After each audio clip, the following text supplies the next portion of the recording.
ನಮಸ್ಕಾರ, education first ಗೆ ಸ್ವಾಗತ. ನಾನು ಚಂದನಾ ಶೆಟ್ಟಿ. ಇವತ್ತಿನ ಈ ಎಪಿಸೋಡ್ ನಲ್ಲಿ ಒಂದು ಮುಖ್ಯವಾದ ವಿಚಾರ, ಕನ್ನಡದ ವಿಚಾರದ ಬಗ್ಗೆ ಮಾತನಾಡೋದಕ್ಕೆ ಬಂದಿದ್ದೀವಿ. ಇತ್ತೀಚಿನ ದಿನಗಳಲ್ಲಿ ಕನ್ನಡಕ್ಕೆ ಸಿಗಬೇಕಾಗಿರುವಂತ ಆದ್ಯತೆ, ಅದರಲ್ಲೂ ಶಿಕ್ಷಣ ಸಂಸ್ಥೆಗಳಲ್ಲಿ ಕನ್ನಡಕ್ಕೆ ಸಿಗಬೇಕಾಗಿರುವಂತ ಆದ್ಯತೆ ಕಡಿಮೆ ಆಗ್ತಾ ಇದೆ ಅನ್ನುವಂತ ಮಾತುಗಳು, ಚರ್ಚೆಗಳು ಕೇಳ್ತಾನೆ ಇದ್ವಿ. ಹೀಗಾಗಿ ಇದನ್ನ ಗಮನಿಸಿರುವಂತ ಕನ್ನಡ ಅಭಿವೃದ್ಧಿ ಪ್ರಾಧಿಕಾರ ಒಂದು ಮಹತ್ವದ ಹೆಜ್ಜೆಯನ್ನ ಇಟ್ಟಿದೆ. ಇದಕ್ಕೆ ಸಂಬಂಧಪಟ್ಟಂತೆ ಸರ್ಕಾರಕ್ಕೆ ಪ್ರಸ್ತಾವನೆಯನ್ನ ಸಲ್ಲಿಕೆ ಮಾಡಿ ಬೇಸರವನ್ನ ಕೂಡ ಹೊರಹಾಕಿದೆ.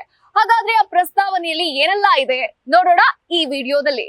ಹೌದು, ಇತ್ತೀಚೆಗೆ ಕನ್ನಡ ಅಭಿವೃದ್ಧಿ ಪ್ರಾಧಿಕಾರ ಸರ್ಕಾರಕ್ಕೆ ಒಂದು ಪ್ರಸ್ತಾವನೆಯನ್ನ ಸಲ್ಲಿಸಿದೆ. ಅದರಲ್ಲೂ ಉನ್ನತ ಶಿಕ್ಷಣ ಇಲಾಖೆಗೆ ಕೆಲವೊಂದಷ್ಟು ಮನವಿಗಳನ್ನ ಸಲ್ಲಿಕೆ ಮಾಡಿದೆ.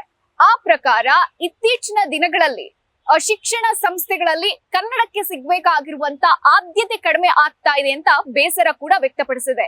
ಹೀಗಾಗಿ ಇನ್ನು ಮುಂದೆ ಆದ್ರೂ ಯುಜಿ ಹಾಗೂ ಪಿಜಿ ಕೋರ್ಸಸ್ ಇರುವಂತಹ ಕಾಲೇಜುಗಳಲ್ಲಿ ಕಡ್ಡಾಯವಾಗಿ ಪ್ರತಿ ವಾರ 4 ಗಂಟೆ ಕನ್ನಡ ಟೀಚಿಂಗ್ ಅನ್ನ ಕಡ್ಡಾಯಗೊಳಿಸಬೇಕು, ಈ ನಿಯಮವನ್ನ ಜಾರಿಗೆ ತನ್ನಿ ಅನ್ನುವಂತಹ ಒಂದು ಪ್ರಸ್ತಾವನೆ ಅದಾಗಿದೆ. ಹೀಗಾಗಿ ಮಕ್ಕಳಲ್ಲಿ ಅಂದ್ರೆ ವಿದ್ಯಾರ್ಥಿಗಳಲ್ಲಿ ಕನ್ನಡದ ಮೇಲಿನ ಒಲವಾಗಿರ್ಬೋದು, ಕನ್ನಡದ ಮೇಲಿನ ಭಾಷೆ ಹಿಡಿತ ಇಂಪ್ರೂವ್ ಆಗೋದಕ್ಕೆ ಇದು ಸಹಕಾರಿಯಾಗತ್ತೆ. ಯಾಕಂದ್ರೆ ಇತ್ತೀಚಿನ ದಿನಗಳಲ್ಲಿ ಕನ್ನಡವನ್ನ ಆಯ್ಕೆ ಮಾಡ್ಕೊಳ್ಳುವಂತ ವಿದ್ಯಾರ್ಥಿಗಳು ಗಣನೀಯವಾಗಿ ಇಳಿಕೆ ಆಗ್ತಾ ಇದೆ. ಪ್ರಥಮ ಭಾಷೆ ಇರ್ಲಿ, ದ್ವಿತೀಯ ಭಾಷೆ ಇರ್ಲಿ, ತೃತೀಯ ಭಾಷೆಯಲ್ಲೂ ಕೂಡ ಕೆಲವೊಂದಷ್ಟು ವಿದ್ಯಾರ್ಥಿಗಳು ಕನ್ನಡವನ್ನ ಆಪ್ಷನಲ್ ಕೂಡ ತೆಗೆದುಕೊಳ್ಳೋದಕ್ಕೆ ಹಿಂದು ಮುಂದೆ ನೋಡುವಂತ ಸ್ಥಿತಿ ಶಿಕ್ಷಣ ಸಂಸ್ಥೆಗಳಲ್ಲಿ ನಿರ್ಮಾಣ ಆಗಿರುವಂತದ್ದು.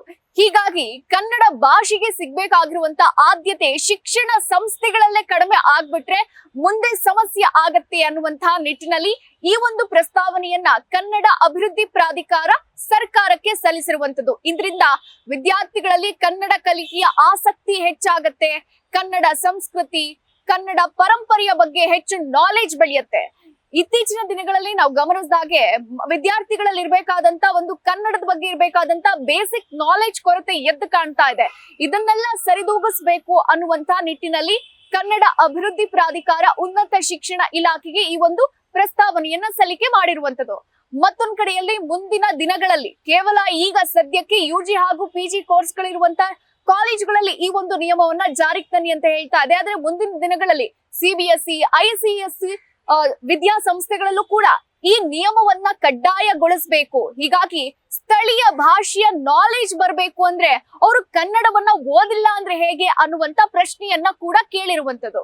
ಹೀಗಾಗಿ ಒಟ್ಟಾರೆಯಾಗಿ ಕನ್ನಡ ಎಲ್ಲೂ ಕೂಡ ಮೂಲೆಗುಂಪು ಆಗಬಾರದು, ಕನ್ನಡವನ್ನ ಬೆಳೆಸಬೇಕು, ಕನ್ನಡವನ್ನ ಬಳಸಬೇಕು ಅನ್ನುವಂತ ಮಾತನ್ನ ಹೇಳ್ತಾ ಕನ್ನಡ ಅಭಿವೃದ್ಧಿ ಪ್ರಾಧಿಕಾರ ಈ ರೀತಿಯಾದಂತ ಪ್ರಸ್ತಾವನೆಯನ್ನ ರಾಜ್ಯ ಸರ್ಕಾರಕ್ಕೆ ಸಲ್ಲಿಕೆ ಮಾಡಿದೆ.